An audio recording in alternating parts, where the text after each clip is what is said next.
بسم الله الرحمن الرحيم السلام عليكم ورحمة الله وبركاته الحمد لله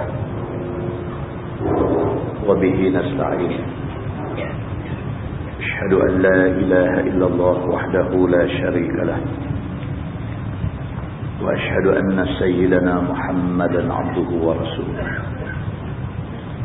ونصلي ونسلم على هذا النبي الكريم سيد المرسلين وعلى آله وصحبه أجمعين أما بعد أيها المؤمنون اتقوا الله أوصيكم وإياي بتقوى الله فقد فاز المتقون. Muslimin dan muslimat, mudah-mudahan dirahmati Allah Subhanahu wa taala. Di dalam sebuah hadis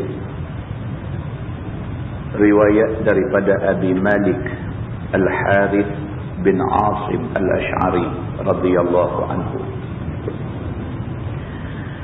kata dia, qala Rasulullah sallallahu alaihi wasallam, at-tuhur syatrul iman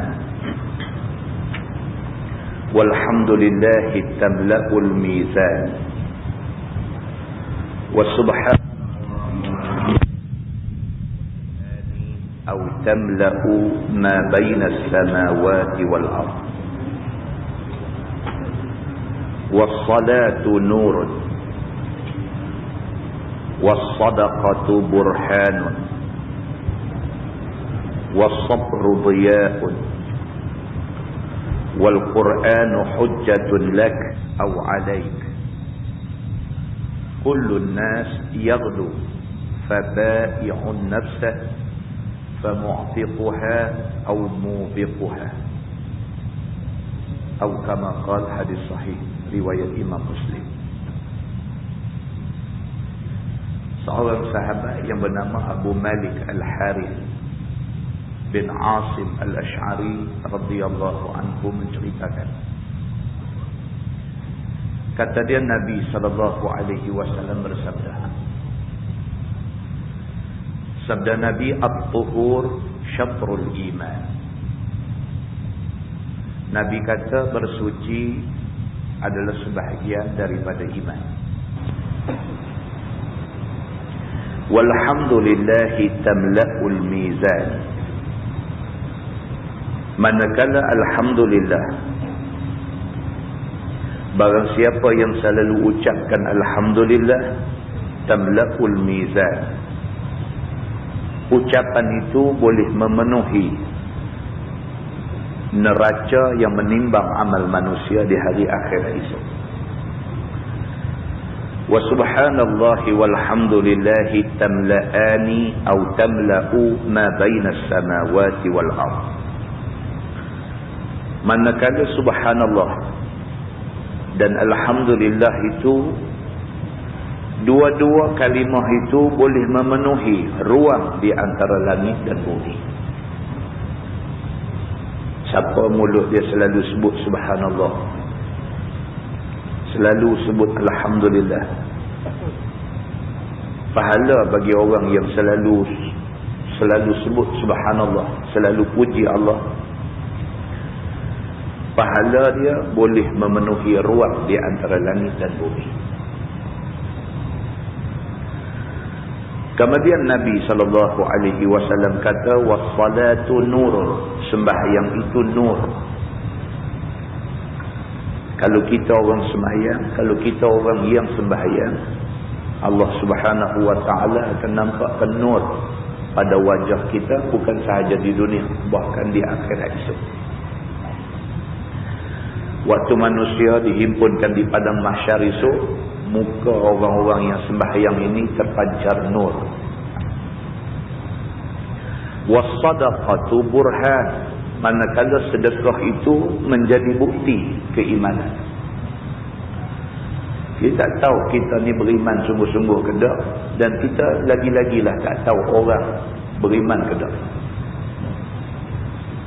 Kita sendiri pun tak boleh sukat iman kita. Tak boleh sukat. Iman bukan macam gula putih. Boleh sukat sekilo, 2 kilo, 3 kilo. Iman satu benda yang tak boleh sukat. Kita tak tahu iman kita hari ini banyak mana, dan lebih-lebih lagi kita tak tahu iman kawan kita, adik-beradik kita, anak-anak kita setara mana. Tak boleh. Tapi Nabi SAW kata was-sadaqatu burhan. Sedekah itu menjadi bukti keimanan. Kalau kita tak gaduh siapa suruh, tak gaduh siapa perangat kita, tak gaduh siapa anjurkan kita, tak gaduh siapa galakkan kita, kita sendiri rasa nak sedekah, itu bukti kita ada iman. Jadi diri sendiri boleh tanya diri sendiri, kita orang yang macam mana? Tak mesti nanti ada 1000 baru boleh bagi, tak mesti nanti ada 100 baru boleh bagi. Ada sekupang pun boleh bagi. Kalau kita rasa dengan senang hati kita boleh bagi sedekah, kita sendiri boleh faham bahawa ada iman dalam diri kita. Was-sabru dhiya. Nabi SAW kata sabar itu juga cahaya yang memancar. Orang yang sabar, Allah akan pancarkan cahaya daripada diri dia.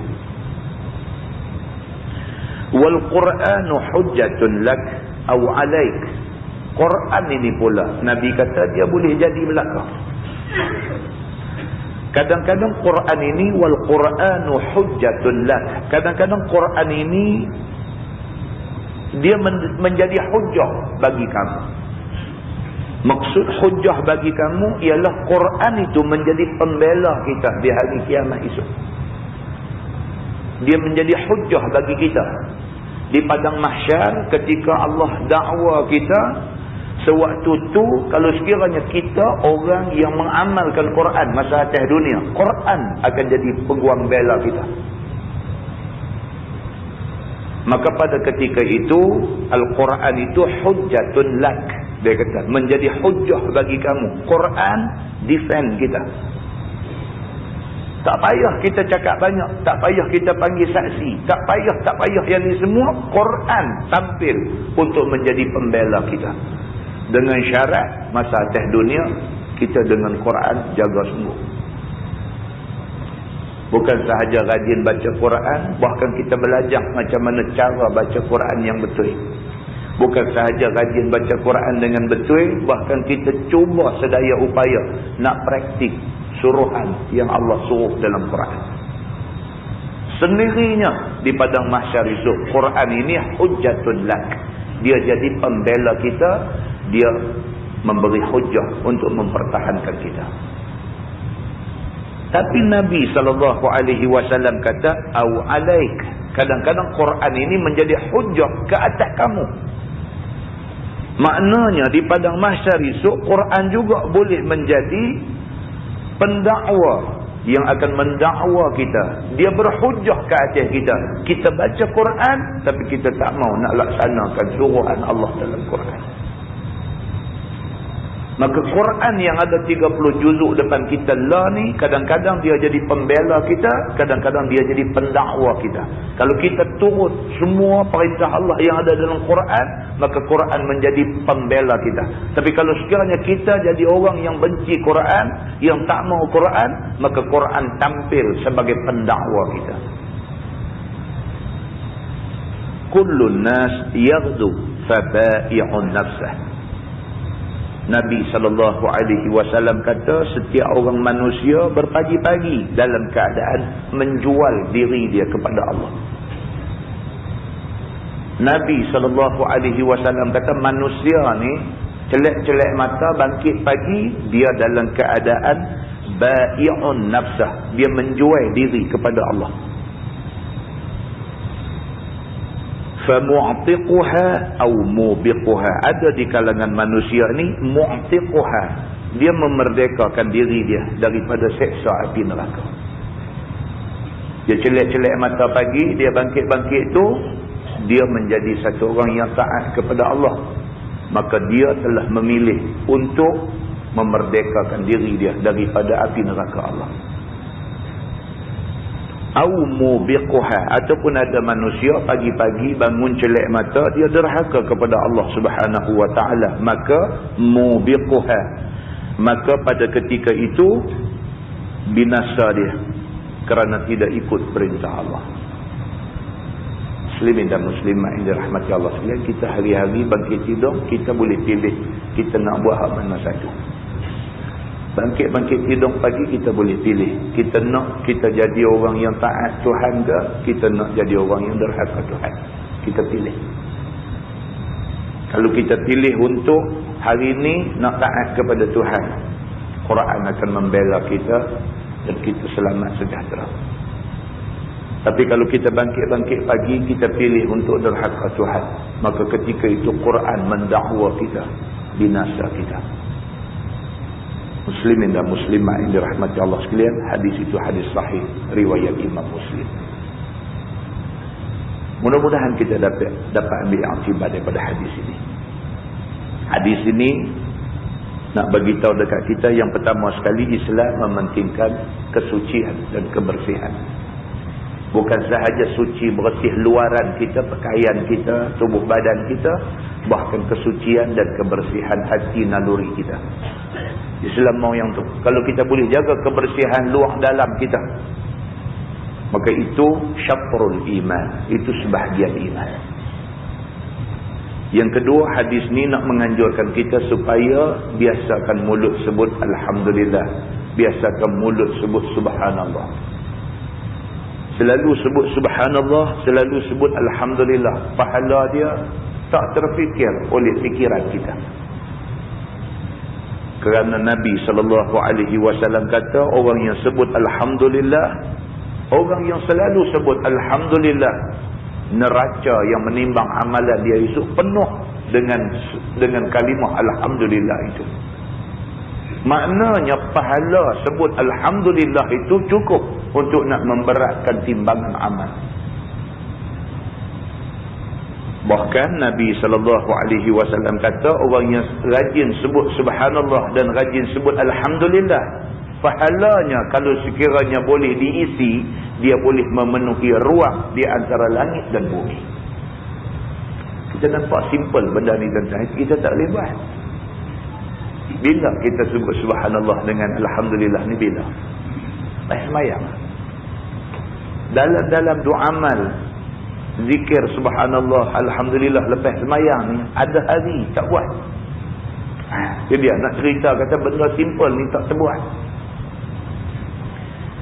Kita cuba nak komit diri kita, kita cuba nak jadikan diri kita ni macam zikir ini satu benda wajib, tak terbuat. Nasib kita semayang berjemaah di surau, di masjid, kita sebut. Lalu semayang seorang di rumah pakai doa. Habis bagi salam tu kira pakai nak doa, habis doa bagi pergi. Kalau semayang di masjid, tahan sikit. Pasal apa? Pasal imam sebut, maka kita turut sekali. Maknanya nak sebut Subhanallah dengan Alhamdulillah ni payah. Walaupun sebenarnya tak susah, tapi payah nak boleh sebut. Maka dengan kerana itu, Allah Subhanahu wa ta'ala suruh Nabi bagi tahu kat kita, pahala dia besar. Pahala dia besar. Dan yang ketiga, daripada hadis ni dapat kita faham bahawa semayang kena jaga. Semayang kena jaga. Bukan kata semayang, ambil ayat semayang pun dah cukup. Sewaktu manusia dihimpunkan ramai-ramai di padang mahsyar esok, sabit daripada hadis yang sahih, Nabi SAW kata, umat aku, Allah bagi aku kenal mereka di padang mahsyar kerana anggota wuduk mereka bercahaya. Ambil ayat semayang aja sudah cukup, anggota wuduk bercahaya. Apatah lagi lepas ambil ayat semayang. Maka Nabi kata, wassalatu nurun, sembahyang akan memberi cahaya. Dan seterusnya, hadis ini juga mengingatkan kita tentang sedekah. Tuan-tuan, orang Islam, amalan sedekah kena kuat. Pasal apa? Pasal Nabi kata was-sadaqatu burhanun. Sedekah itu bukti keimanan. Bukti keimanan. Kalau betul kita sayang sekolah agama rakyat, tak dapat bantuan per kapita pun, sekolah itu mesti hidup terus dengan sumbangan kita. Itu aja cerita dia. Semayang hajat pun kalau tak menyumbang, letih. Semayang hajat, tapi kalau tidak menyumbang, letih. Kalau betul kita sayang sekolah agama rakyat, dah pihak berkuasa nak stop bantuan per kapita, kita bagi duit poket kita. Hiduplah sekolah tu. Maka sedekah itu burhan. Itu bukti keimanan kita. Kalau tidak kita cakap-cakap saja. Bila kita hulung, kita bukti. Kita nak sungguh benda ni. Nabi SAW kata lagi, wasabru dhiya. Sabar, cahaya yang memancar. Maka kena sabar tak? Memilih untuk jadi orang Islam, memilih untuk jadi orang yang beriman, bermakna kita memilih untuk jadi orang yang kena kuat kesabaran. Jadi orang Islam duduk bumi mana pun kena sabar. Jadi orang Islam duduk bumi mana pun kena sabar. Sahabat-sahabat kita ni nak pergi ke Kemboja raya haji ni, nak pergi buat korban di sana. Dr. Harundin duk rajin turun pergi sana, duk buat masjid bagi kat mereka dan sebagainya. Dr. Harundin cari orang-orang yang ada duit pokok sebelah Malaysia ni, siapa yang ada duit dan teringin nak membantu saudara seugama di Kemboja. Masjid mereka semayang tu elok lagi kandang lembu kita. Ini keadaan di Kemboja. Masjid mereka semayang jemaat tu elok lagi kandang lembu kita. Tak tahu lah, pergi tengok. Kawan-kawan yang pergi dah balik, mereka kata tak tahu nak cerita ustaz, pergi tengok faham. Sabar. Dr. Harundin pergi tengok, dia minta tali pengukur. Dia ukur-ukur, dia kata kita buat masjid. Mereka rasa macam dia melawak. Alhamdulillah, akhirnya jadi masjid. Buat korban. Mula buat korban sekong. Subhanallah, kita kalau di sini korban sekong, tak ada apa-apa lah. Duk dengar ni satu surau saja korban sampai 10 ekor lembu. Depa sana satu daerah besar korban sekong lembu je. Tak ada duit nak beli lembu pun. Daging korban tu pakai rebus-rebus buat masak. Makan daging rebus saja.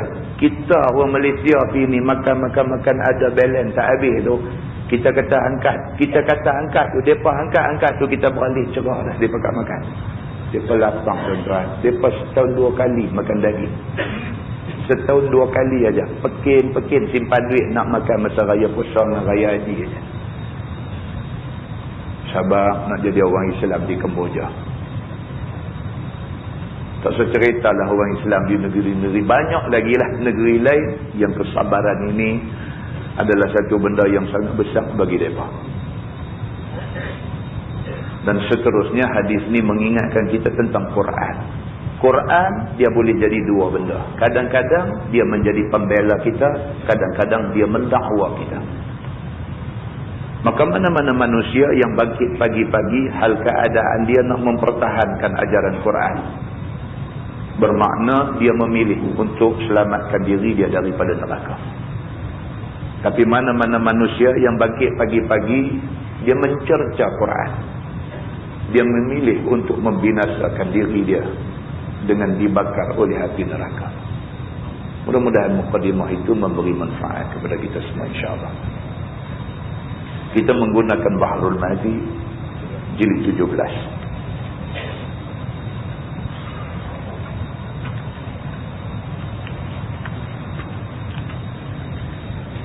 Muka surat 101, muka surat 101.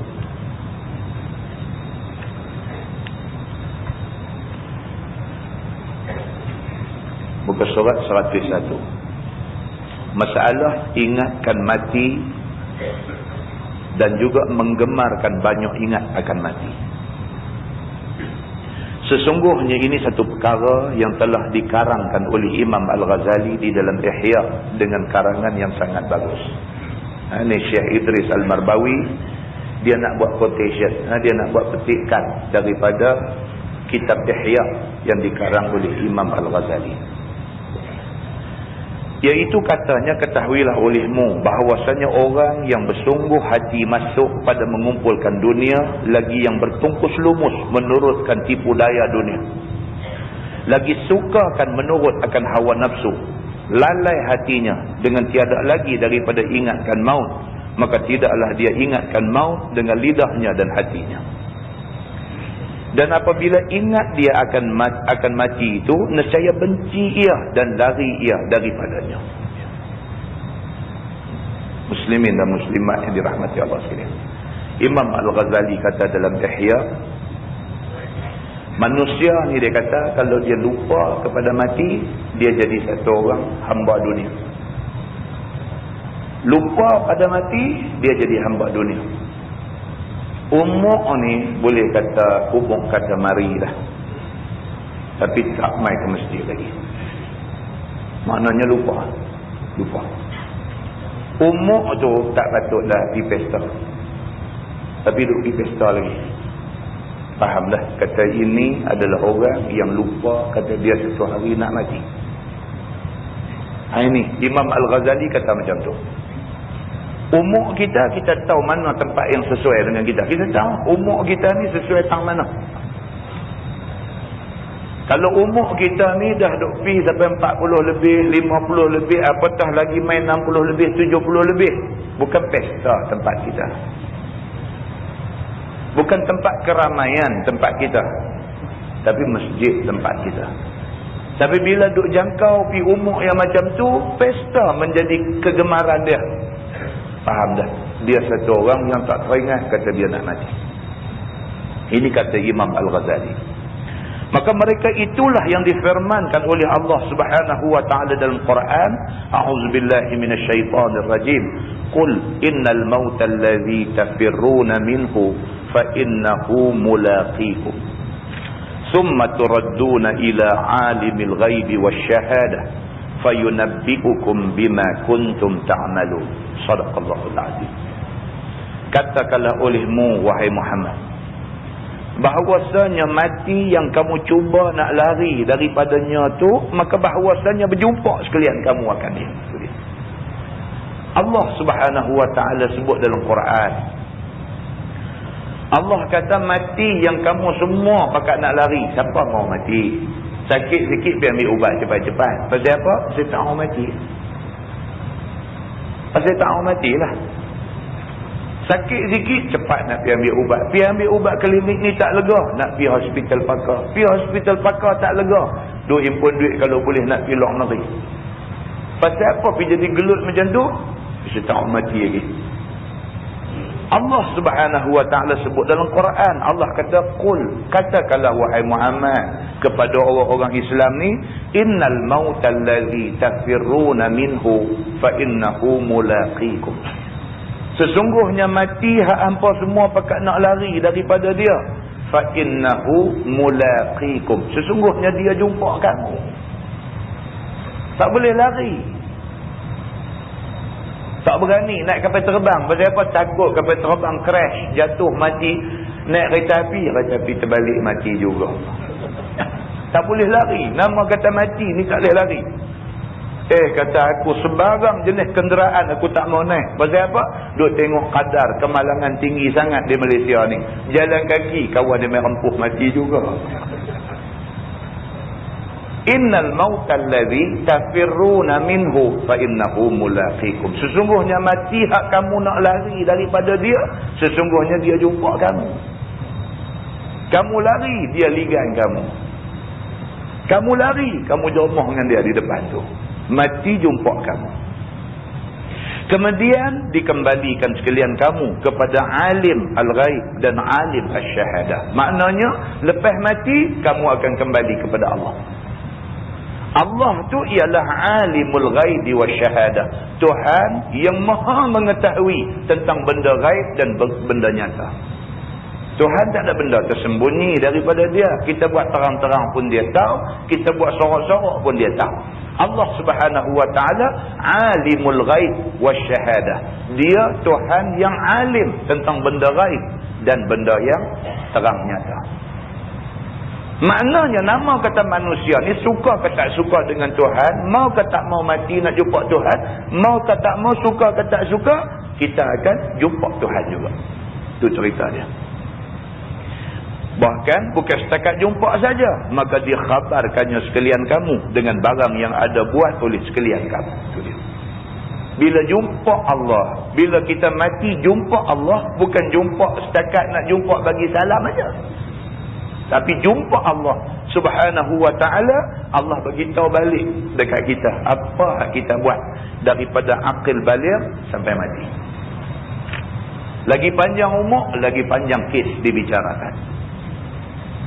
Sebab kita kalau ada anak kita mati umur muda, alhamdulillah, kebaikan Allah nak bagi ke kita dan nak bagi ke dia hak mati ni. Alhamdulillah. Pasal apa? Pendek umurnya, pendeklah kesnya. Dibicarakan tak panjang. Lagi panjang umur kita, lagi banyak cerita nak kena bercara di sana. Muslimin dan muslimat yang dirahmati Allah sekalian. Dia kata kemudian manusia ni ada 3 macam. Dia kata manusia ni ada 3 jenis. Ada yang bersungguh hati kasih kepada dunia. Ini satu golongan. Manusia yang dia ni kira celek-celek mata sampai pejam mata pula duk fikir dunia aja. Ini satu. Yang kedua, dan ada orang yang taubat pada permulaannya. Ada orang yang dia ni daripada awal dia ni dah baik dah. Sejak daripada mula dia ni baik. Begitu. Dan yang ketiga, dan ada orang yang arif yang penghabisan. Dan ada orang yang bukan kata mula saja. Mula sampai habis. Dia ni satu orang yang sangat ingat Allah. Dan dia sangat merindui saat untuk berjumpa Allah. Tiga peringkat. Peringkat hak mula ni dia kira dunia aja. Peringkat hak kedua ni dia ni kira okey lah. Boleh kata okey lah. Ada waktu ingat, ada waktu terlupa, macam tu. Tapi bila demam ambil ubat cepat-cepat, dia kira lagu tu. Bukan takut mati, tapi kalau boleh tak sah mati lagi. Peringkat hak ketiga ni, dia merindui untuk jumpa Allah. Oh, ni tinggi ya, maqam yang cukup tinggi. Dia rindu untuk jumpa Allah. Contoh ingat balik mukadimah hadis yang kita baca bulan berapa dulu ni. Cerita tentang seorang sahabat Nabi. Dia bila tengok perang sedang berkecamuk, tengok perang tengah sengit, dia boleh kata dekat sahabat-sahabat yang lain, dia kata, jom kita pergi ke syurga. Dia kata, jom kita pergi ke syurga. Dia terus serbu di tengah-tengah musuh kerana dia mencari syahid. Ini orang yang merindui Allah Subhanahu wa ta'ala. Tinggi tuan-tuan. Maqam itu cukup tinggi. Tapi inilah tiga jenis manusia. Dia kata ada pun orang yang sungguh-sungguh hati kasih akan dunia itu, maka tiada ingat dia akan mati sekali-kali. Oh ni, pak jenis kaki dunia, tak ada. Mati ni bukan setakat dia tak ingat, jangan sebut depan dia. Dia marah saja ya. Tapi dua abang dia kata, yang ni awak lah duk buat benda-benda tak elok ni, ingatlah sama satu hari kita nak mati, dia cakap kita terangkat kaki. Hampa ni pasal ni lah hampa tak maju. Mati. Dia kata kat kita lagu tu. Pasal ni lah hampa tak maju. Pasal apa? Bercakap tu kira mati. Dia kata. Kita nak hidup. Dia kata. Bukan kita nak mati. Dia kata lagu tu. Kita pun Assalamualaikum pitang lemo. Ini golongan pertama. Dia kata. Kerana berbimbang dia dengan barang yang membencikan dia daripada mati itu. Dia tak suka kepada mati ni. Dia duk bimbang dengan atas dunia ni. Begitu, ini golongan. Dan jika ingat dia akan mati itu pada mana-mana hari, maka ingatnya itu kerana bebai dia atas barang yang ditinggalkannya daripada dunia. Kalau satu hari dia pergi sebut mati, sebut tu kerana bebai, kerana kecewa. Dia buat menyaga sekali tak jadi, dia buat menyaga 2 kali tak jadi, dia buat 3 kali, 7 kali terai menyaga macam-macam. Daripada jual getah dan ponggis, sampailah kepada jual kereta. Dia punya duk terai menyaga, 7 kali terai menyaga tak jadi. Dia kata macam ni biar mampuih lebih senang. Oh, dia sebut mampuih. Mampuih tu matilah. Dia sebut tu pun bukan kerana ingat mati, tapi kerana kecewa. Kerana bebal dan kecewa. Tu aja yang dia sebut mati. Kalau macam ni dia kata biar mati lagi bagus. Dia sebut tu bukan kerana dia ingat mati, tapi kerana kekecewaan dia, maka dia sebut mati. Ini golongan satu, golongan pertama. Bawah tu dia kata, dan ada pun orang yang taubat yang permulaan, ni golongan kedua, maka bahawasanya membanyak dia akan ingat maut supaya bangkit di hatinya takut. Ni golongan kedua. Dia cuba untuk nak bagi dia ni hati dia ingat pada mati. Maka jadi sempurnalah taubatnya itu. Dia cuba bagi ingat kata dia ni satu hari nak mati. Dia cuba nak bangkitkan dalam diri dia perasaan takut kepada Allah. Dia cuba. Semalam kita baca mukadimah di Masjid Jelutong, Tanjung. Satu orang perempuan, sahabat Nabi.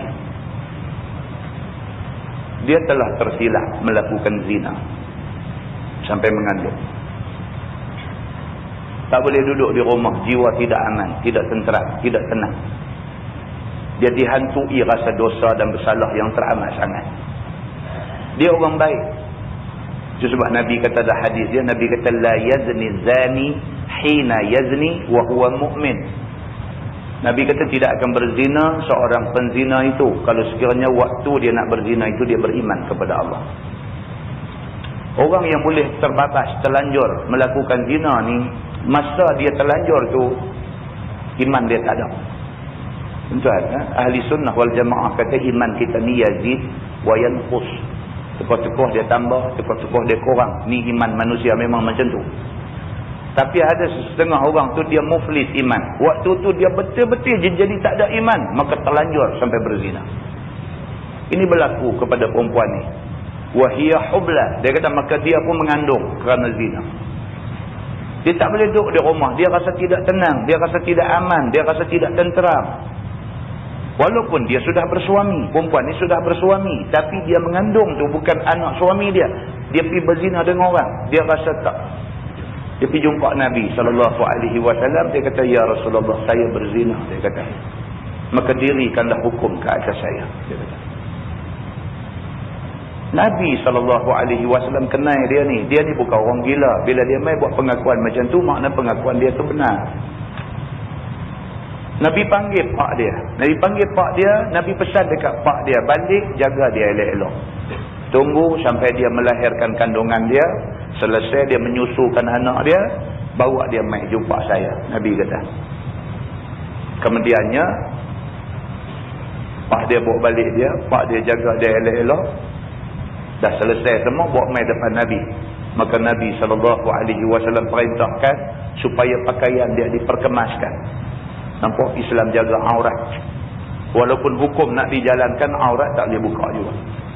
Perkemas pakaian dia, tutup aurat elok-elok, ditanam sekerat badan dan dia pun direjam dengan batu. Mati perempuan ni.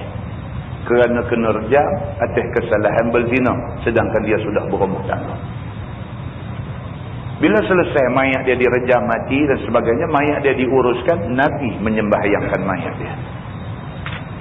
Sayyidina Umar Al-Khattab terus langkah pergi ke depan. Dia kata, ya Rasulullah, kamu semayang ni mayat satu orang yang buat dosa besar. Dia ni berzina ni. Dia ni mati kerana dia menjalani hukum rejam dengan batu sampai mati. Dia ni satu orang yang buat dosa besar. Kamu nak semayang mayat orang yang buat dosa besar? Nabi SAW jawab dekat dia.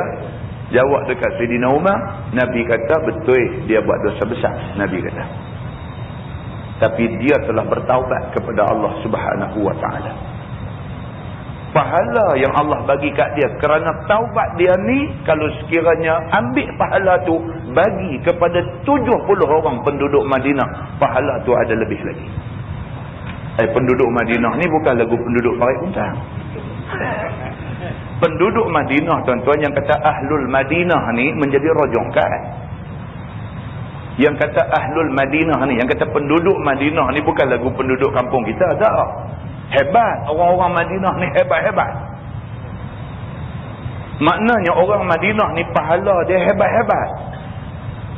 Sehebat-hebat orang Madinah yang pahala besar ni, Nabi SAW kata pahala yang Allah bagi dekat perempuan yang terlanjur berzina dan bertaubat dan minta hukum dilaksanakan ke atas dia ni, pahala perempuan ni kalau pergi bagi kepada 70 penduduk Madinah, lebih lagi pahala tu.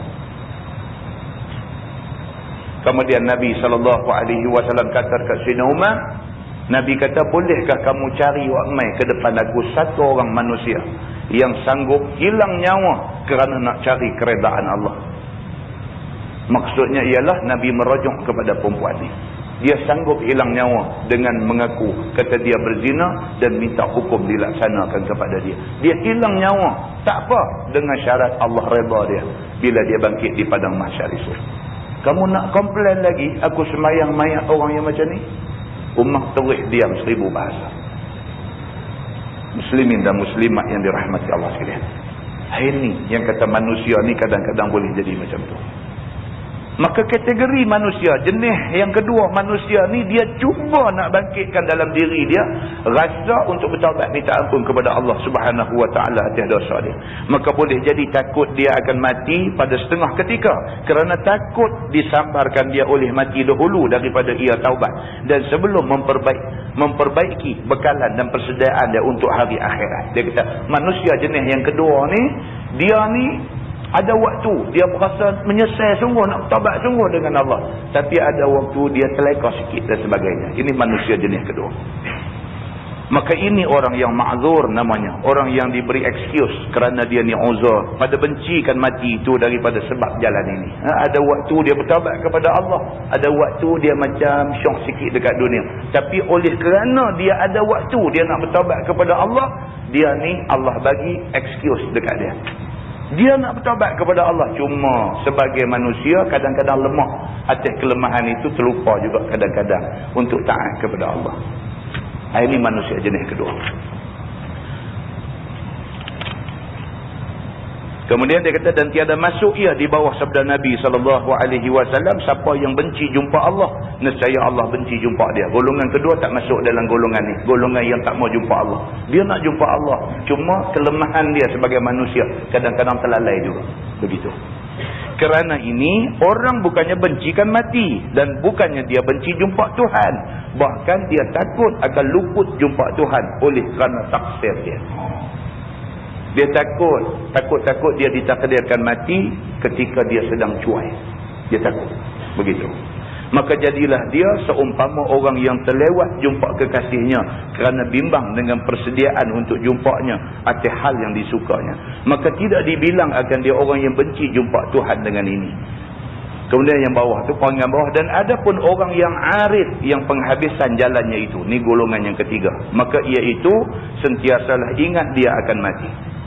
Kerana mati itu janjian bagi jumpanya dengan kekasihnya. Ini golongan ketiga. Sentiasa rindu nak jumpa Allah. Ini cukup hebatlah. Bukanlah makna rindu nak jumpa Allah tu rindu nak mati saja. Bahkan duk rindu nak tunggu masuk waktu semayang. Itu juga rindu nak jumpa Allah. Duk tunggu ni, dah habis semayang nak tunggu pula semayang hak satu lagi. Dia tak tahu. Bila dia takbir semayang Allahu Akbar, ketenangan menyelinap masuk penuh dalam hati. Ini makam tinggi lah.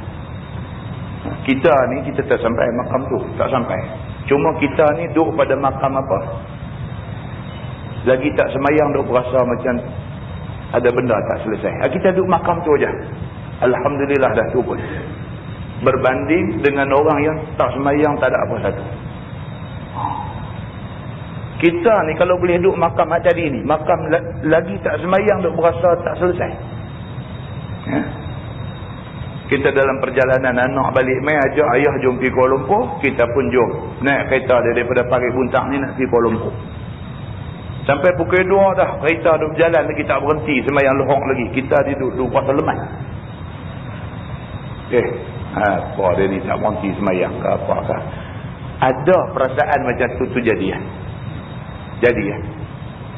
Jangan ni lagu do anak kata ayah nak berhenti semayang tu tak apa hati lagi. Anak dia kata ni nampak bapak aku ni bapak roh ni, dia kata. Lagu tak apa nak kalut semayang. Tak mau macam tu. Biar kita tu ada perasaan tu, lagi tak semayang ni mata duk tengok jam. Hari dulu tu. Lagi tak semayang ni mata duk tengok jam ni. Kedua dah ni bila nak mati semayang ni. Betul lah musafir boleh buat jamaah takhir, tapi baik buat jamaah takdim lah. Semayang orang senang, tak kira apa-apa jadi pun kita semayang dah. Dia dulu ingat lagu tu. Dia tengok jam, tengok dua suku tak berhenti lagi, kedepuk dia bagi penyepak di kepala anak dia, tak berasa nak semayang kata kita. Kena ada perasaan macam tu. Jadilah berbanding dengan orang makam yang ketiga yang kita duk baca ni, orang makam yang ketiga ni rindu nak jumpa Allah. Masuk waktu pukul satu suku, masuk waktu pukul 1:30, dia pukul 1 standby lah. Minyak atar lumuk satu badan. Dia jenis macam ni.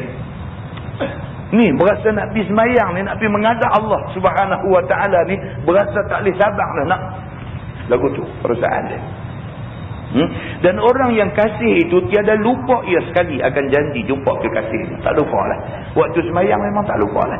Bahkan dia ingat waktu satu hari dia akan mati. Walaupun tak tahu waktu yang tepat, tapi dia tahu satu waktu dia akan mati. Dia tahu. Dia kata, dan ini pada ghalib pekerjaan dikatakan lambat datang mautnya, padahal suka dia akan datang. Dia ni tak kisahlah. Mati ni kalau nak mai dalam sehari dua ni pun tak apa. Lebih cepat dia mati, lebih cepat dia jumpa Allah. Allah kekasih dia. Begitu. Supaya lepas ia daripada negeri orang-orang yang derhaka dan berpindah dia kepada Tuhan Rabbul Alamin. Itu dia. Dia lemah dah duduk atas dunia ni dengan tengok keadaan hari-hari. Macam-macam masalah domai. Dia serabut. Kalau dia mati, tenang dia menghadap Allah Subhanahu Wa Taala. Ini tinggilah makam ni, makam yang cukup tinggi. Kemudian bawah tu dia sambung cerita yang sama lagi. Tonton tengok bawah sekali dia kata.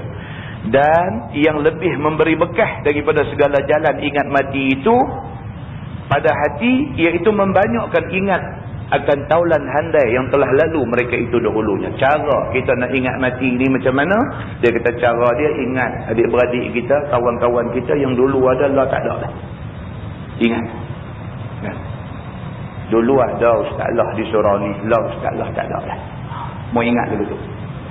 Duk berasa macam ternampak-nampak lagi dia duk ada, dia duk main, duk jadi imam semayang apa semua. Habis semayang duk salam dengan kita, sembang melawak dengan kita. Duk berasa-rasa macam duk nampak dia.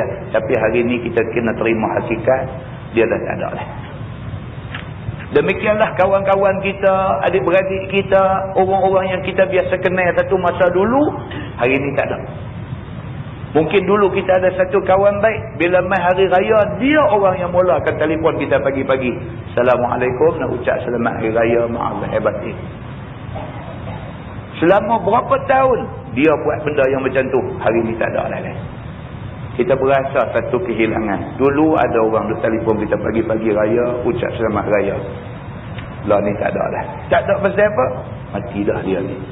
Dia mati, aku bila? Begitu. Maka diingat akan kematian mereka itu. Kita ingat balik mati dah dia ni, seorang mati.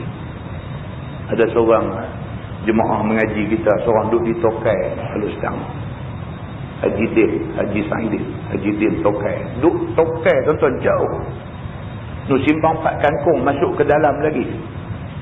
Daripada Tokai tu nak main sampai ke rumah saya di Tasik Gelugong ni, duk ada sejam suku.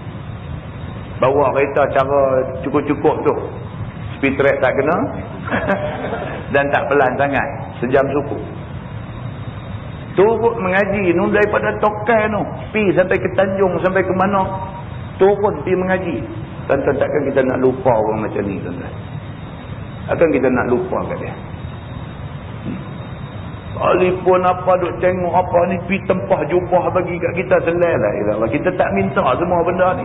Dia duk. Kita orang bila duk buat lagu ni, kita payah.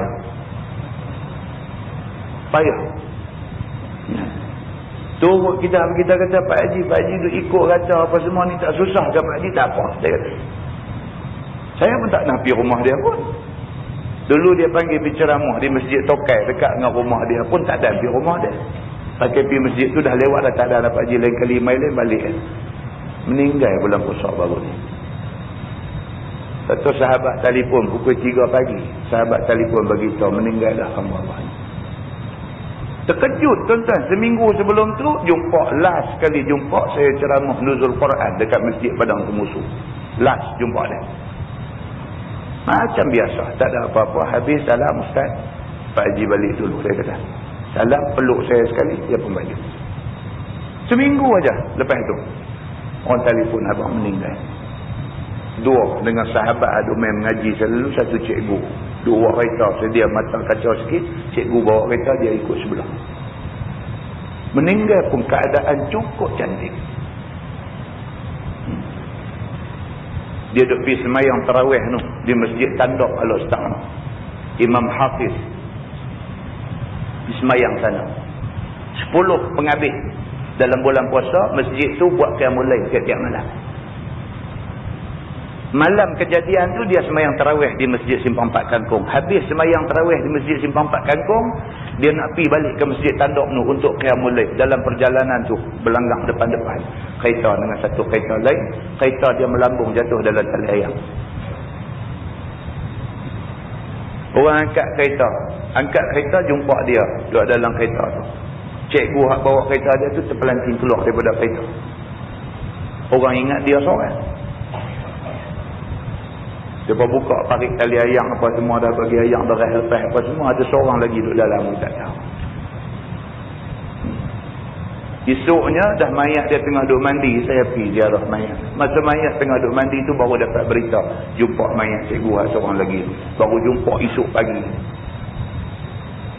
Tapi mayat ni sahabat kita ni, jemaah mengaji kita ni, muka ya Allah bersih. Saya pucuk mayat dia sekali. Bersih muka. Kita tengok dia, dia tak boleh tahan, dia semak. Muka bersih. Muslimin dan muslimat yang dirahmati Allah sekalian. Mati bukan tahu bila. Tapi mati dalam keadaan macam tu, dalam keadaan baru habis semayang sunat tarawih, ni nak pergi qiyamul lail pula ni. Mati dalam perjalanan nak pergi buat ibadat lebih kepada Allah Subhanahu wa taala. Memang time tu cantik dah. Mana isteri yang tidak sedih kehilangan suami? Mana anak yang tidak sedih kehilangan bapa? Tapi kita kena terima, Allah ambil dia waktu yang cukup cantik untuk dia. Syukur pada Allah. Muslimin dan muslimat yang dirahmati Allah sekalian. Dia kata, dan kita kena ingat akan kematian orang-orang yang kita biasa kenal dulu. Dan tempat rebahnya di bawah bumi. Kita ingat hari ni mereka dah dikebumikan, duduk dalam tanah dah mereka ni. Dan diingat akan elok rupanya. Dan juga segala ketokohan dia semasa hidup dulu. Kita ingat lagi dia ni orang macam mana. Kalau dia pemimpin dalam masyarakat kita, dia imam dalam kampung kita, dia guru yang duk mengajak kita selama ni, hari ni dia tak ada, teringat kita, aku dulu yang boleh dapat petunjuk ni, dia ni lah orang yang mula-mula buka jalan ke aku.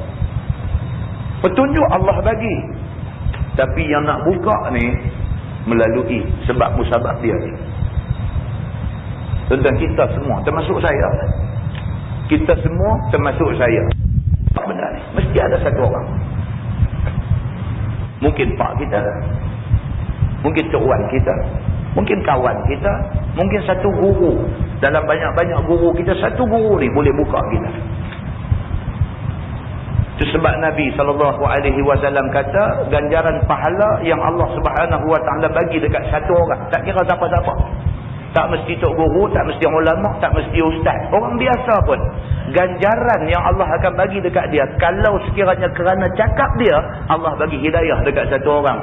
Apa yang Allah Subhanahu Wa Taala bagi kat dia lebih baik daripada anugerah seekor unta yang merah. Nabi kata, kalau kita boleh bagi satu nasihat dekat kawan kita di tempat kerja tu, cakap kita tu tak macam mana, cakap kita tu debuk kata jatuh dalam hati dia, dia berubah, dia dapat petunjuk Allah dengan kerana sebab musababnya cakap kita, anugerah yang Allah nak bagi kat kita lebih baik daripada unta merah. Unta merah ni maksudnya yang paling dicari dan disukai oleh orang-orang Arab dulu.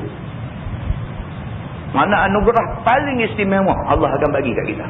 Kita ni semua, saya dan tuan-tuan, mesti ada satu orang dalam hidup kita ni yang dia penuh bercakap, kita dengar, dengan cakap dia tu kita berubah jadi legula ni. Muslimin dan muslimat yang dirahmati Allah sekalian, kita terbayang lagi dia ni begitu. Dan telah habis dicerai-ceraikan oleh maut akan anggota-anggotanya dalam kubur. Itu dia. Tapi hari ini orang yang kita kagumi, orang yang kita anggap sebagai mempunyai ketokohan yang tinggi, hari ini dia tubuh badan dia dah dicerai-ceraikan oleh ulat dalam kubur. Mati dah. Maknanya dia dah mati dah lah ni. Dan telah dijadikan oleh maut akan bujang janda segala isteri-isterinya. Tuan-tuan, yang kata kematian ni dia tak ada timbang rasa. Dia tak ada timbang rasa. Baru menikah sehari, kematian boleh menjemput kita. Dia tak ada timbang rasa. Ni yang kata kematian. Tuan-tuan dengar cerita Hanzalah. Oh, sahabat Nabi. Hanzalah. Malam pertama, baru berumah tangga. Baru rasa nikmat berumah tangga. Tiba-tiba dengar panggilan jihad. Bangkit daripada katil. Kata kat isteri dia, panggilan jihad dah main. Aku terpaksa ke Nabi. Turun pergi. Syahid dia dalam medan peperangan. Nabi SAW kata, aku dapat melihat malaikat memandikan mayat Hanzalah daripada janabah dia. Yang kata mati ni tak ada timbang rasa. Baru menikah, isteri boleh jadi janda. Dan jadi yatim segala anak-anaknya. Yang kata mati ni, dia main anak kecil baru sebulan, baru 2 bulan pun dia main ambil. Yatim anak umur sebulan, umur 2 bulan. Ini yang kata mati ni. Dan habis segala hartanya. Bila dia main, tak usah ada harta banyak mana, tak boleh halang malaikat daripada menjalankan tugas dia. Tak boleh nak halang malaikat daripada menjalankan tugas dia. Dan telah kosong daripada mereka itu masjid-masjid dan madrasah-madrasah dan tempat duduknya. Kalau dulu dia ni satu tok guru besar duk mengajar merata masjid, merata tempat. Bila tak ada dia kosong masjid, kosong madrasah. Kalau kita ke kawasan ni dulu tok guru Haji Mat Saman Kati. Tak apa tak kenal dia. Istimak tang mana pun, kuliah pengajian tang mana pun dia turun, mai anak murid punya ramai dan sebagainya. Bila tak ada dia seriat kisah. Duk biasa masjid tu dia turun orang penuh. Bila tak ada dia dan tak ada orang. Terasa tak ada dia ni. Dan banyak lagi contoh-contoh lain. Orang-orang yang dulunya sangat disanjung oleh masyarakat. Hari ini tak ada dah. Maut memisahkan dia daripada masyarakat. Nah, begitu. Dan tidak tinggal lagi bekas-bekas mereka itu pun tak ada apa dah. Habis dah. Bila mati ambil tak ada dah. Maka sebagaimana diingat akan seorang kemudian daripada seorang. Walaupun berapa ramai orang pakai duk ingat, duk sanjung, duk sayang, duk kenang dia, mai kematian tak ada apa dah. Boleh buat apa ke dia. Dan dikenang di dalam hati segala halnya dan kelakuannya dan mautnya itu. Dan nampak-nampak rupa ketokohannya. Itu dia. Kita berasa macam duk ternampak-nampak dia ni. Tapi Allah tak ada dah dia ni. Begitu. Dan teringat akan rajinnya dan cergahnya dan angan-angannya bagi hidup dan kekal. Kita duk teringat lagi dia dulu masa hidup dulu cergas buat kerja. Tengok ke dia buat kerja ni, kita ingat dia nak hidup 1000 tahun lagi. Kita tengok ke cara dia duk buat kerja, walaupun umur dah 60 lebih, dah tua dah, dia duk buat kerja nak memajukan pondok dia, nak memajukan sekolah agama dia ni. Tengok ke dia buat kerja tu, macam dia nak tahan lagi 1000 tahun lagi. Seminggu kemudian dia meninggal dunia. Tuan-tuan, tu guru dulu. Kalau kami belah-belah seberang perai kan. Apa nama Tok Guru Haji Ahmad Tuan Husin? Pondok apa nama Pokok Sunnah, Madrasah Khairiyah Pokok Sunnah. Banyak ulama lahir daripada pondok tu. Malam tidur koran. Selain daripada bangun bertahajud, semayang malam dan sebagainya, pirang ni rumah-rumah pondok. Anak-anak murid mengaji ni dia pirang. Kan? Ustaz lah malam tidur. Habis duk cari apa ada budak-budak ni. Apa nak mengaji, apa mengaji, apa tak mau melingkup pergi. Oh, dulu dah.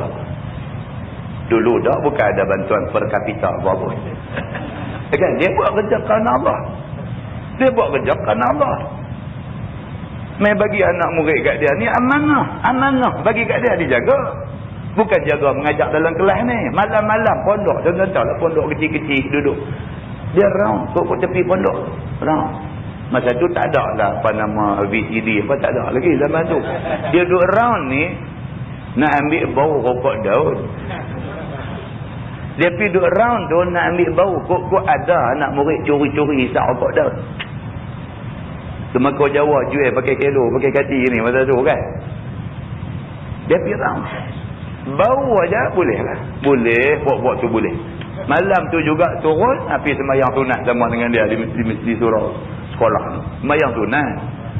Pagi esok, cerah-cerah esok ni buat perhimpunan budak-budak semua, dia ambil tali rupiah satu, dia ikat puntung rokok tu. Dia suruh heret 7 pusingan keliling pondok. Muslimin dan muslimat yang dirahmati Allah sekalian. Anak murid hak mengaji ke dia, sampai hari ni teringat benda tu. Sampai hari ni teringat. Macam mana tok guru dia bukan sahaja muallim, bukan sahaja orang yang nak mengajar ilmu, bahkan murabbi, orang yang mentarbiah depa. Ingat sebela ni. Ingat sebut nama tok guru dia dan jadi puasa lemak. Ingat balik cerita kena heret butong rokok tu. Kan? Berkat pengajian masa tu. Muslimin dan muslimat yang dirahmati Allah sekalian. Walaupun dia dah tak ada hari ni, terbayang-bayang ketokohan dia. Begitu. Dan lupanya akan maut. Dan terpedaya ia dengan menurutkan dan mengikutkan kehendak asbab kehidupan. Kadang-kadang kita teringat ada orang sebahagian macam ni. Dia tak ingat kepada mati. Dan bergantung dia kepada kuatnya dan juga ketetapannya. Dan cenderungnya kepada tertawa-tawa dan main-main dan lalainya. Daripada barang yang dihadapannya daripada mati. Yang bersegera dan kebinasaan yang cepat. Dia tak teringat kata satu hari dia nak mati. Bila mati ni nak bermula satu kisah yang lebih panjang daripada kisah hidup dia. Kita hidup ni pun kisah kita panjang. Kita hidup ni pun kisah kita panjang. Hak orang tahu, hak orang tak tahu kisah hidup kita ni. Mati esok lagi panjang kisah dia. Pasal apa? Pasal kita hidup ni ada limit masa. Kita hidup lah ni ada limit masa. Ada orang takat 65 umur dia. Ada orang takat 70 umur dia. Dia ada had masa dia. Tapi hidup pula esok ni, lepas mati dibangkitkan hidup pula tu, hidup yang tidak ada mati. Maknanya cerita panjang. Muslimin dan muslimat yang dirahmati Allah sekalian. Dan bahawasanya bagaimana ia berulang alik berjalan dengan cergas padahal sekarang sudah runtuh kakinya dan sendi-sendinya. Itu dia. Kita teringat balik manusia masa muda dulu cerdas berkomen. Lah ni tak larat dah, tak larat dah. Sendi-sendi semua dah tak larat dah. Dan dulu ia ada elok bertutur bercakap padahal sekarang sudah dimakan ulat akan lidahnya. Kalau dulu boleh duk bercakap fasih dan sebagainya. Lah ni dah mati masuk kubur ulat mamuk makan habis dah, lidah pun tak ada. Begitu. Dan dulu dia sedang elok tertawa padahal sekarang sudah dimakan tanah akan giginya. Kita bila teringat dia, kita teringat senyuman dia, kita teringat kita lah ni tak ada dah. Semua bibir mulut gigi semua kena makan ulat habis dah. Mati dah dia ni. Dan telah ada ia mentadbir bagi dirinya barang yang tiada berhajat kepadanya kepada 10 tahun di dalam waktu yang tidak ada antaranya dan antara mati itu beberapa bulan sahaja. Bahkan kadang-kadang kita teringat setengah orang. Umur yang ada kat dia tu tak cukup dah untuk nak membolehkan dia buat apa yang dia buat tu. Tapi dia buat juga. Dia buat tak apa lama dia tinggal benda tu. Contoh umur dah 70 dah. Dia buat banglo sebiji.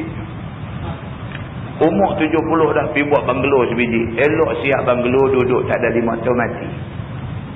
Patutnya umur dah 70 tak usah fikir buat banglo dah lah. Hak mana duk ada duduk sudah lah. Buat awal-awal itu. Buat awal-awal itu buat. Dah sampai ke ujung umur dah. Pergi duk buat lagi benda tu. Benda tu tak ada buat lah. Bagi orang-orang lain buat. Pergi buat lagi. Nak duduk berapa hari. Duk tak ada berapa hari habis. Patutnya masa tu digunakan untuk buat benda lain. Benda yang boleh jadi bantu dia bila dia mati esok. Padahal ia lalai daripada barang yang dikehendakinya. Hingga datang akan dia oleh maut di dalam waktu yang tidak disangka-sangka. Tak sangka kita nak mati, mai kematian mati dia. Maka zahir baginya rupa malaikat maut. Dan didengar ke telinganya seruan. Ada masuk syurga ataupun masuk neraka. Tuan-tuan. Dekat nak mati. Malaikat mai tu tahu dah. Masa tu tahu dah. Masa tu tahu dah. Kalau mai pakai serba putih duduk lek kanan, faham dah. Bahawa kita ni min ahli sa'adah, daripada orang-orang yang akan mendapat kebahagiaan. Kalau malaikat maut mai kat kita dalam pakaian serba hitam, ni hadis. Hadis punya cerita. Malaikat maut mai pakai serba hitam duduk sebelah kiri, faham dah. Min ahli syaqawah, dia kata daripada orang-orang yang akan mendapat kecelakaan. Muslimin dan muslimat yang dirahmati Allah sekalian. Maka orang yang ingat akan segala yang tersebut itu, boleh ia pada waktu ingat dan waktu terkenangnya di dalam hati itu, buat banding pada diri. Kalau dia teringat macam ni, dia banding dengan diri dia. Aku pun tak tahu bila nak mati, tak tahu, bahayalah. Kematian ni cukup bahaya, boleh mai bila-bila masuk. Bahawasanya dirinya itu seumpama orang-orang itu juga. Orang yang kita kenal yang mati ni, ada yang mati muda, macam-macam. Dia teringat dekat mereka ni, mudah ingat elok. Dia kata, dan lalainya seperti lalai mereka itu, dan akan jadi akhirnya seperti akhir mereka itu. Kalau hari ni kita buat lalai macam kawan kita mati itu, maknanya tak mustahil kita akan kena macam yang kena kat kawan kita tu. Dia pun tengah duk lalai mati. Jangan sampai kita ikut macam yang dibuat oleh dia ni. Dia kata dalam sebuah hadis Nabi SAW, qala Abu Darda, idza zakartal mauta fa'adda nafsaka ka ahadihim. Kata Abu Darda radhiyallahu anhu, apabila ingat kamu akan orang-orang yang telah mati, maka bilanglah diri kamu seorang daripada mereka itu. Bila kita teringat orang mati, kita mahu ingat kalau kita jadi depa macam mana. Dua, ingat balik macam mana keadaan dia dalam kubur lah ni. Mahu ingat macam tu. Macam mana dia dalam kubur lah ni, duk baca hadis cerita kadang-kadang kubur ni wa yufsahu lahu bi 70 zira'an, dan diluaskan kuburnya dengan 70 zira'an, dengan 70 hasta punya luas. Dan ada pula yang disempitkan kubur dia sampai selisih tulang rusuk. Kita mahu fikir macam tu, duk fikir-fikir balik kawan kita ni apa yang Tuhan bagi kat dia lah ni. Mahu fikir macam tu. Mudah-mudahanlah Tuhan bagi yang baik untuk dia. Mudah ingat macam tu. Bila kita duk ingat macam tu, saat lagi kita ingat, tak semayang isyak lagi. Dia main. Tak semayang isyak lagi. Dia teringat. Kalau tak ingat mati, habis. Dia jadi lalai macam tu je kita ni. Wa qala Ibn Mas'ud, as-sa'id man wa'adha bi ghairi. Dan telah berkata Abdullah bin Mas'ud radhiyallahu anhu, bermula orang yang bahagia ialah orang yang ambil iktibar dengan orang lain. Dia kata, orang yang bahagia ialah orang yang apabila dia tengok orang lain, dia ambil iktibar, dia ambil pengajaran. Dia tengok orang ni duduk rajin di masjid, semayang, mengaji apa semua, dia ambil iktibar. Aku tak mula lagi macam depa ni. Iktibar. Tengok orang-orang yang nampak lalai, tak tahu mati, tengah-tengah dua lalai mati, ambil iktibar. Aku tak mau jadi macam dia ni. Iktibar. Maka orang yang selalu mengambil iktibar adalah orang yang bahagia. Nabi kata. Wa qala Amr bin Abdul wa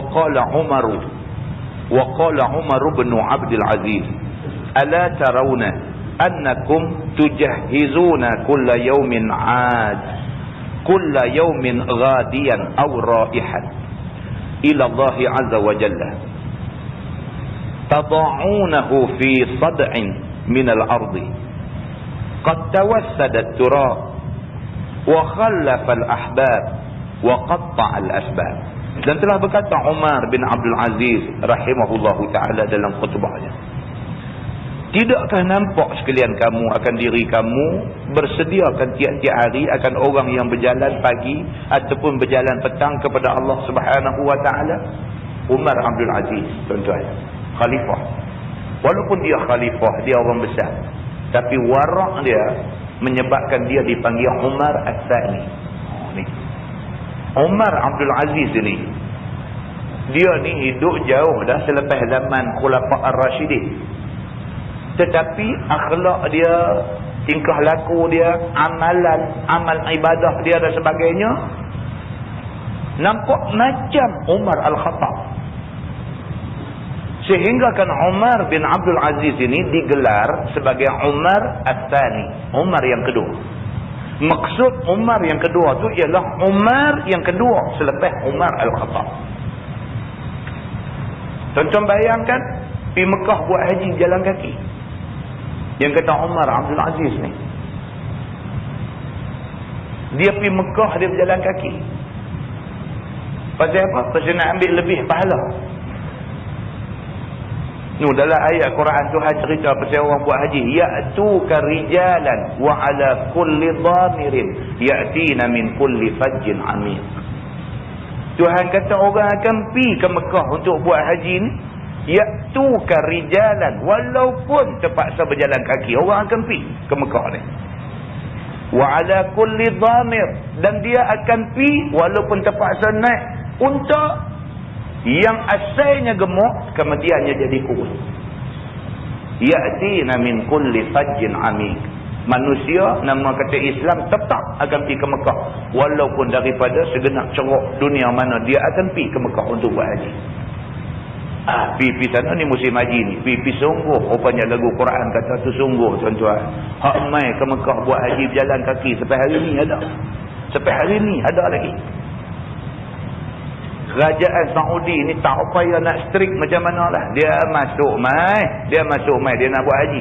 Berjalan kaki masuk, immigration ke mana, custom ke mana, dia masuk mai berapa cukup je.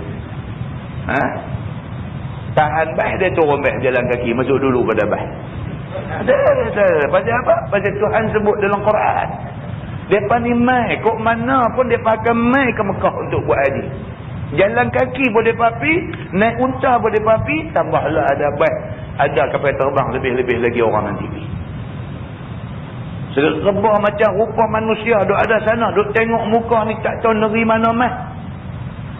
Demikianlah panggilan haji bila mai, orang akan pergi sampai macam tu sekali.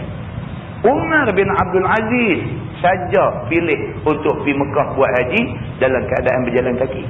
Berjalan, tiap-tiap berapa langkah berhenti sembahyang sunat. Subhanallah. Umar Abdul Aziz walaupun dia menjadi khalifah, dia orang yang macam tu. Dia ada bagi satu khutbah. Dalam khutbah dia kata, ala tarawna annakum tujahiduna kulla yawm ghadiyan aw raihan ila Allah azza wa jalla tad'unahu fi sad'in min al-ard. Kata dia, tidakkah nampak sekalian kamu akan diri kamu bersediakan tiap-tiap hari akan orang yang berjalan pagi ataupun berjalan petang kepada Allah Subhanahu wa taala. Maksud dia, hangpa tak tengok ke tiap-tiap hari pagi petang ada orang mati, hangpa tolong uruskan orang-orang mati ni untuk dikebumikan. Hangpa tak fikirkan benda ni? Tentang masyarakat kita hari-hari ada orang mati. Kalau tak ada kematian di Parit Buntang, ada kematian di Kampung Diu. Kalau tak ada kematian di Parit Buntang di Kampung Diu, ada kematian di Masjid Tinggi. Kalau tak ada kematian dalam seluruh negeri Perak, ada kematian di Selangor. Kalau tak ada kematian di Malaysia, ada kematian di Indonesia.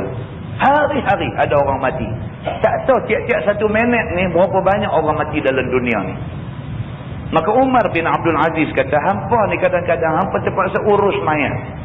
Daripada dia mati depan mata tu, kita yang urus semua. Kita yang angkat dia, buat pergi pancung, basuh-basuh kok ada najis terkeluar masa dia nak cerai nyawa tadi, bersih-bersih dia. Kita yang sedia katil dia, duk alih katil, kaki kan nak pergi ke kiblat, ke kepala kan nak pergi ke kiblat. Kita yang duk atong semua, duk pasang kelambu atas, kok cicak berak atas mayat dan sebagainya. Kita duk atong semua benda ni. Sampai cukup pukul berapa saat lagi angkat pergi mandi mayat, kita duk tolong jurus hayak dekat dia dan sebagainya. Lepas selesai tu angkat dia main nak kapan, kita duk tengok mayat dia di kapan, duk poroi cendana, bubuh celah kain kapan dia dan sebagainya. Dah habis selesai, kita pula pergi salah seorang tolong duk fikir, duk usung mayat dia buat pergi ke kubur. Bila sampai di masjid tak lagi semayang, kita salah seorang takbir semayang untuk dia, doa untuk kesejahteraan dia. Allahumma ghfir lahu warhamhu wa'afihi wa'fu anhu. Kita doa apa semua sah dah selesai, kita pula pergi masuk dalam liang sambut mayat dia, letak dalam. Tak fikirkah kata satu hari kita akan jadi macam tu? Umar Abdul Aziz kata macam tu. Apa duk tengok kematian ni daripada mula dia bercerai nyawa mati tu sampai selesai pengkebumian. Kita mengikuti setiap detik perjalanan mayat ni, kita tak ambil yang tibarkan daripada benda-benda ni. Dia kata, maka sekalian kamu tidurkan dia di dalam lubang daripada bumi. Kita tengok mayat dia duduk bubuh dalam kubur. Kita tengok mayat dia orang dulu tak. Tuan, ada kes tuan-tuan. Dah tanam, dah ke bumi, dah apa, mayat beralih daripada arah kiblat. Mayat beralih. Saya dah cerita dah benda ni dulu. Tadi saya sebut tu guru Haji Ahmad Tuan Husin. Bapa dia yang kata Tuan Husin tu pun ulama besar. Ulama besar. Dia mai daripada Kedah, mai di Seberang Perai tu, dia yang pegang pondok Pokok Senar tu. Dia yang pegang pondok tu. Kemudiannya apabila dia meninggal dunia, anak dia Tuan Guru Haji Ahmad ambil alih tempat dia.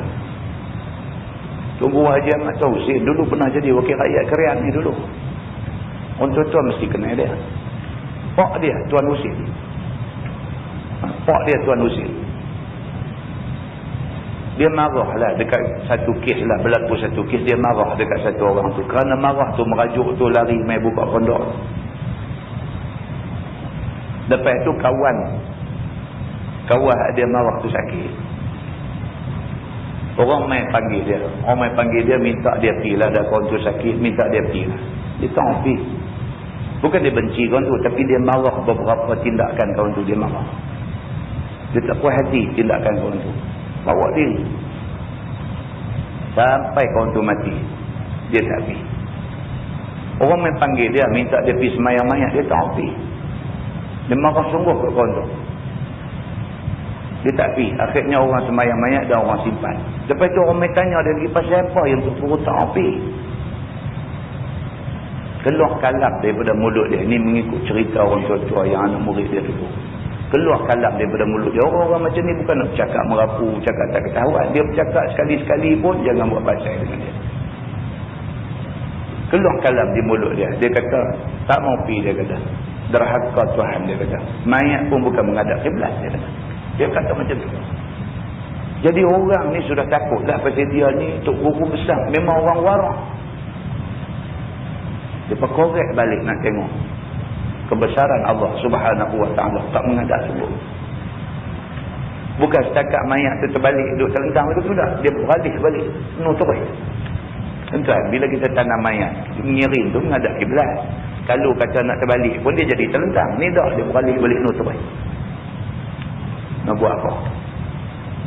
Akhirnya bila tengok benda tu betul, dia pun ambil dia balik daripada Pokok Senar ni, balik di tempat dia duduk mula tu ke bumi.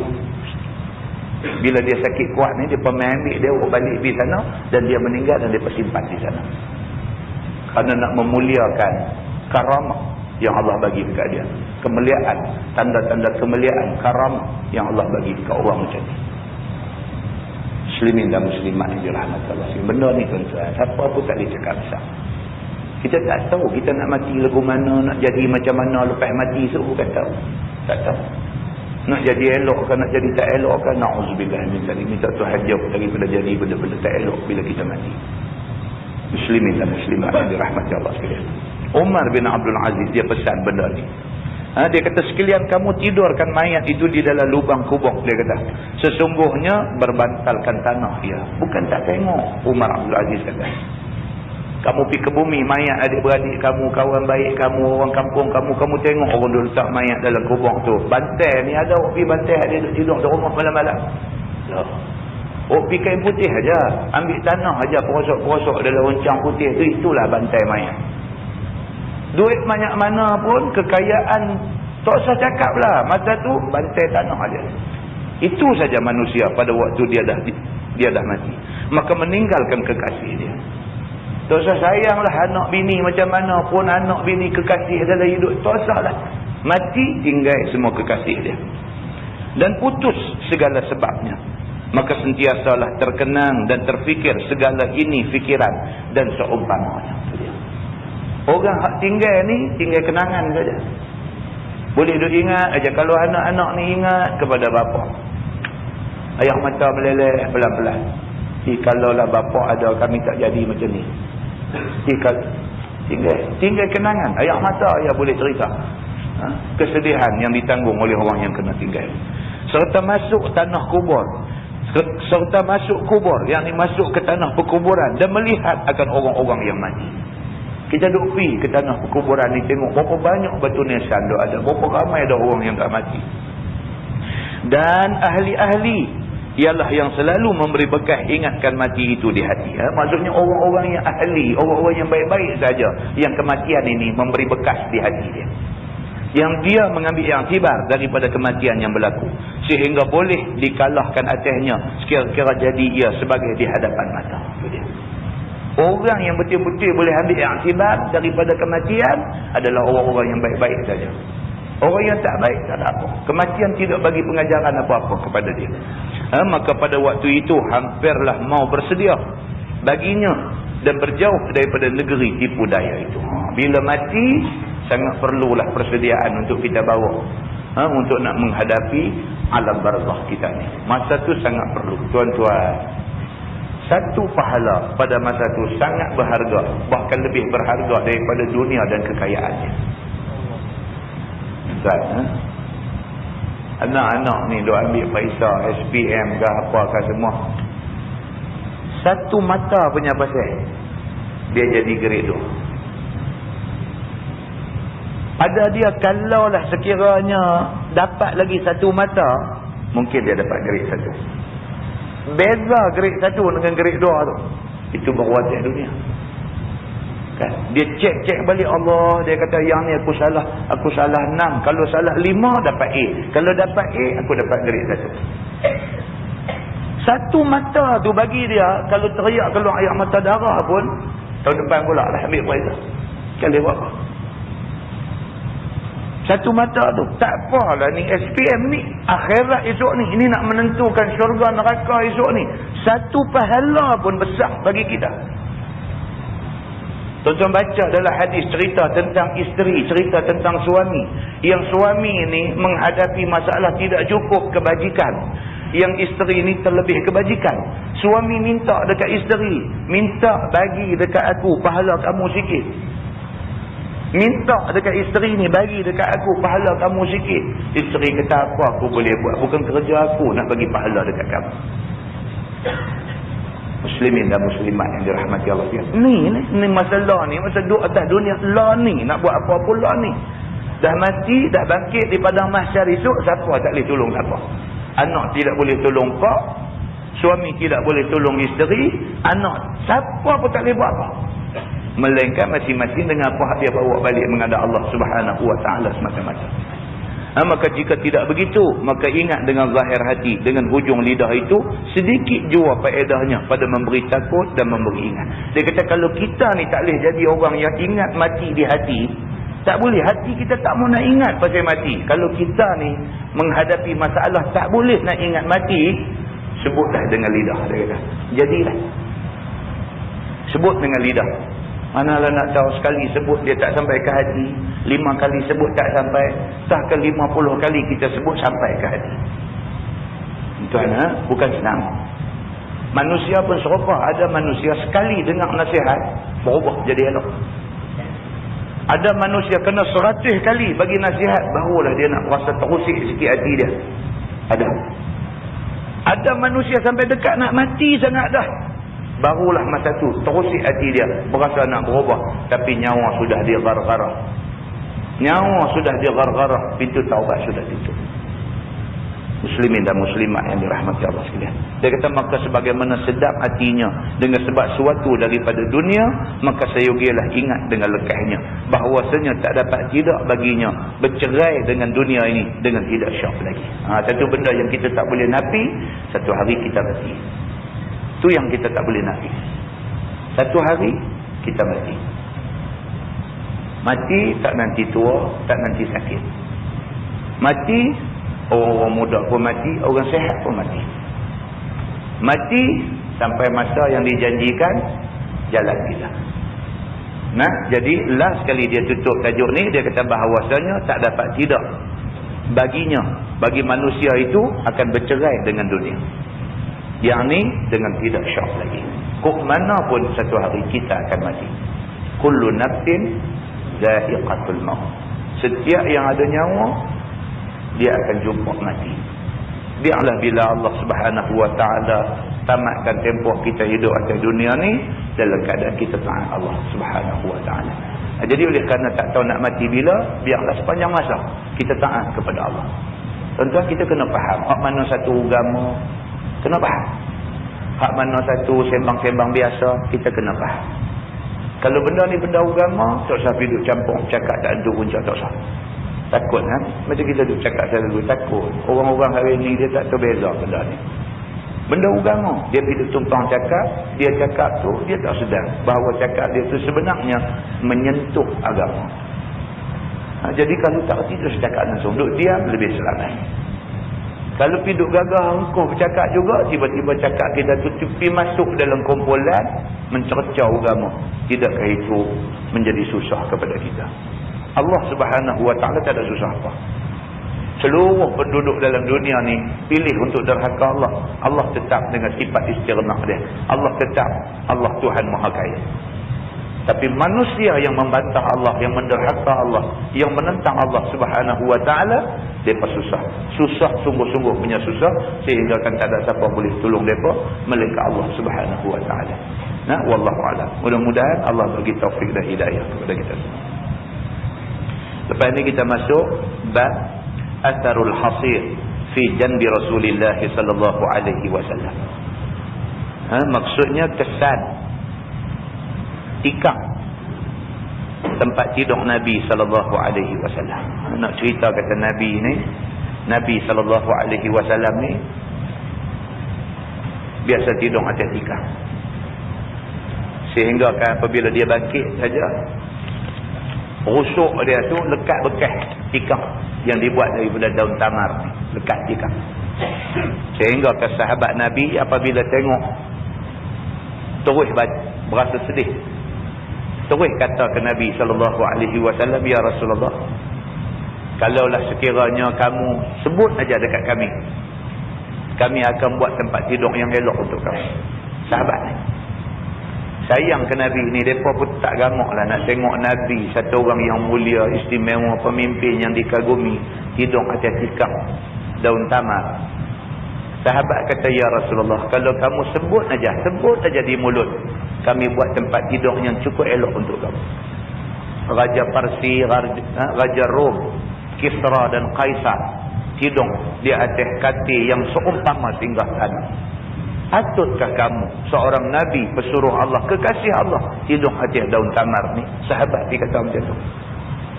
Tak gamak tengok hidup Nabi sallallahu alaihi wasallam yang semacam tu. Dan itu kita akan baca pada bulan yang akan datang insya-Allah. Kami sembahyang Isyak. Imam itu membaca ayat Quran dengan melihat Quran di hadapan imam. Tolong jawab dengan jelas kepada kami. Kami nak tahu hukumnya. Sah atau sunat, atau makruh atau bid'ah, atau jangan dibuat. Tolonglah beri penjelasan. Oh, ini trend hari ini, tuan-tuan. Trend hari ini semayang sebab imam tak hafiz. Dia tidak hafaz Quran, bukan imam hafiz. Jadi dia buka Quran di depan. Bila semayang, dia tengok Quran. Benda ni ada dibahaskan oleh ulama. Tapi bukan ulama dulu. Ulama yang mutaakhir. Sebab ulama dulu tak bahas benda ni. Sebab ulama-ulama dulu semua hafaz Quran. Jadi benda ni tak timbul dulu. Benda tu timbul kemudian ni. Jadi ada perbahasan di kalangan ulama kemudian ni. Sebahagian ulama, khususnya ulama-ulama yang hafiz, kan, dia kata makruh. Alasan satu, pasal Nabi tak buat benda tu. Yang kedua, kerana dia mengganggu khusyuk. Kerana imam itu jadi masyghul dengan mashaf. Jadi kumpulan ini dia kata makruh. Begitu. Satu kumpulan lagi pula, dia kata sunat pula. Pasal apa? Pasal dia kata orang yang hafaz Quran sekalipun, walaupun dia dah hafaz Quran, membuka Quran ketika baca Quran, menatap Quran itu adalah sunat. Saya kata. Jadi ini hujah masing-masing ulama Bagi saya benda ni tidak jadi salah lah. Saya berpendirian lah. Ini pendapat lah. Oleh kerana ada dua pandangan di kalangan ulama. Yang satu dengan hujah-hujah dia, yang satu dengan hujah-hujah dia kan. Benda ni tidak jadi salah lah. Pasal apa? Pasal dia baca Quran tu. Kalau nak kata ganggu khusyuk, kalau tak tengok khusyuk lah. Kan? Jadi cerita dia macam tu lah. Cumanya lebih baik bagi orang yang hafaz tu, tak payahlah. Bahkan itu yang sunnah. Kan? Tapi kalau dia nak melatih diri dia buka Quran baca, itu tidak jadi satu kesalahan. Dan tidak ada nas yang melarang benda tu. Jadi benda tu tidak ada nas yang melarang. Kan? Tapi dia trend lah di kebanyakan masjid ada. Trend ni. Dia bubuh satu stand tu, bubuh Quran besar depan tu. So dia semayang, dia dibaca malam ni, rekaan pertama muka surat ni, rekaan kedua muka surat ni. Habis semayang lagi, dia alik, dia pergi kepit dengan apa kata dah. Tidak jadi kesalahan lah. Jangan isukan benda ni lah dalam masyarakat. Jangan isukan benda ni. Tidak jadi satu kesalahan. Wallahualam. Yang baik itu daripada Allah. Yang tak baik itu silap saya. Kita tangguh dengan tasbih kafarah dan surah Allah. Subhanallah. Asyhadu an la ilaha illallah. إلا الإنسان إلا الذين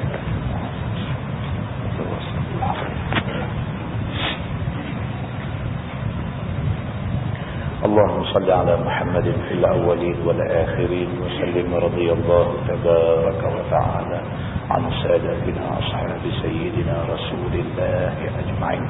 بسم الله الرحمن الرحيم. الحمد لله رب العالمين حمدا يوافي نعمه ويكافئ مزيدا. يا ربنا لك الحمد كما ينبغي لجلال وجهك الكريم وعظيم سلطانك.